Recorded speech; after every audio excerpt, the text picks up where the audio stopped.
ഇന്ന് ഞാൻ ഉണ്ടാക്കാൻ പോകുന്നത് നല്ല കുടംപുളി ഇട്ട് വെച്ച ഒരു തെരണ്ടിക്കറിയാണ്. ഇത് റെഡിയാക്കി എടുക്കാൻ വേണ്ടിയിട്ട് ഞാനിവിടെ തെരണ്ടി മീനാണ് എടുത്തിരിക്കുന്നത്. അത് നന്നായി കഴുകി വൃത്തിയാക്കി വെച്ചിട്ടുണ്ട്. ഇനി ഇതിനകത്തേക്ക് കുറച്ച് മഞ്ഞൾപ്പൊടിയും ഉപ്പും ചേർത്ത് മിക്സ് ചെയ്ത് വെക്കാം. മീനെല്ലാം മഞ്ഞളും ഉപ്പും തേച്ച് വെച്ചിട്ടുണ്ട്. ഞാനിവിടെ അത്യാവശ്യം വലിപ്പമുള്ള 10 ചെറിയ ഉള്ളിയാണ് ചതച്ച് വെച്ചേക്കുന്നത്. ചെറിയ ഉള്ളിയാണ് നിങ്ങളുടെ കയ്യിലുള്ളതെങ്കിൽ അത് 15 എണ്ണം എടുക്കണേ.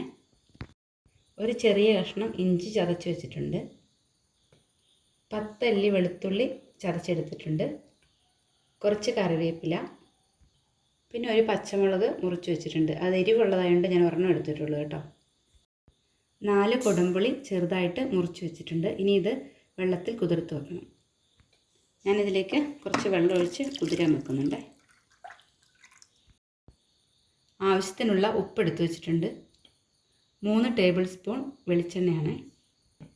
ഒരു മീഡിയം സൈസ് തക്കാളി ചെറുതായിട്ട് മുറിച്ചെടുത്ത് വെച്ചിട്ടുണ്ട്.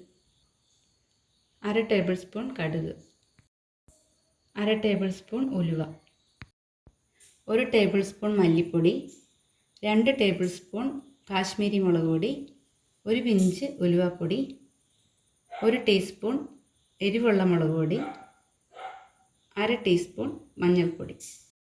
കുറച്ച് വെള്ളം ഒഴിച്ചിട്ട് ഈ മസാലകളെല്ലാം നമുക്കൊന്ന് കുഴച്ചെടുക്കണം. ഇതുപോലെ മസാല നമ്മൾ മിക്സ് ചെയ്തിട്ട് ചേർക്കുമ്പോൾ പൊടികളൊന്നും കരിഞ്ഞു പോകാതെ കിട്ടും. ഒരു പാനിലേക്ക് 3 ടേബിൾ സ്പൂൺ എണ്ണ ഒഴിച്ചു കൊടുക്കാം. ഇതിലേക്ക് കടുക്, ഉലുവ ചേർത്ത് കൊടുക്കാം. ഇനി ഇതിലേക്ക് കറിവേപ്പില, വെളുത്തുള്ളി, ഇഞ്ചിയും ഇട്ട് വഴറ്റി കൊടുക്കാം.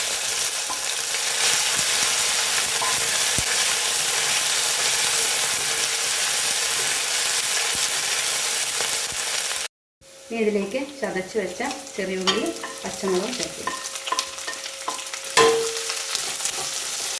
ഇനി ഇതിലേക്ക് മസാല ചേർത്തു.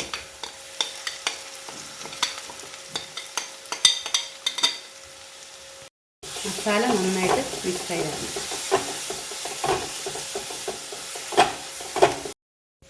ഇതിലേക്ക് ഇനി തക്കാളി ചേർത്ത് കൊടുക്കാം. മസാലയൊക്കെ നന്നായിട്ട് വഴന്നു വന്നിട്ടുണ്ട്. തക്കാളി നന്നായിട്ടൊന്ന് വെന്ത് വരണം. 2 മിനിറ്റ് നമുക്കിത് നന്നായിട്ട് ഇളക്കി കൊടുക്കാം. അപ്പോഴത്തേക്കും തക്കാളിയൊക്കെ നന്നായിട്ടൊന്ന് വെന്ത് വരും. തക്കാളിയൊക്കെ നന്നായിട്ട് വഴന്നു വന്നിട്ടുണ്ട്. ഈ സമയത്ത് നമുക്ക് പുളി ചേർത്ത് കൊടുക്കാം. ഇതിലേക്ക് ആവശ്യത്തിനുള്ള വെള്ളം കൂടി ഒഴിച്ചു കൊടുക്കാം. എന്നിട്ട് നമുക്ക് തിളയ്ക്കുന്നവരെ നന്നായിട്ടൊന്ന് അടച്ച് വെച്ച് വേവിക്കാം. നമ്മുടെ കറിയൊക്കെ തിളച്ച് വന്നിട്ടുണ്ട്. ഈ സമയത്ത് നമുക്ക് ഉപ്പും കൂടി ചേർത്ത് കൊടുക്കാവേ. ഉപ്പ് നിങ്ങൾ ആവശ്യത്തിന് നോക്കിയിട്ടിടണം കേട്ടോ. ഇനി ഇതിലേക്ക് മീൻ കഷ്ണങ്ങൾ ഇട്ട് കൊടുക്കാവേ.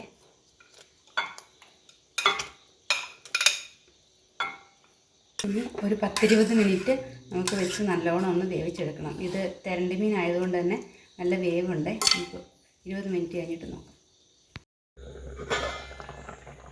ഇതിപ്പോൾ നമ്മുടെ കറിയൊക്കെ നല്ല കുറുകി കറക്റ്റായിട്ട് വെന്ത് വന്നിട്ടുണ്ട്. നമുക്കിതിലേക്ക് അവസാനമായിട്ട് കുറച്ച് കറിവേപ്പില ചേർത്ത് കൊടുക്കാം. കുറച്ച് പച്ച വെളിച്ചെണ്ണയും കൂടി ചേർത്ത് കൊടുക്കാം. നമ്മുടെ കറി സെറ്റായിട്ടുണ്ട്. ഇത് നല്ല ടേസ്റ്റുള്ള കറിയാണ്. നിങ്ങളെല്ലാവരും ഒന്ന് ട്രൈ ചെയ്ത് നോക്കണം. എൻ്റെ വീഡിയോ ഇഷ്ടപ്പെടുകയാണെങ്കിൽ ഒന്ന് സബ്സ്ക്രൈബ് ചെയ്യാനും ലൈക്ക് ചെയ്യാനും മറക്കരുത്.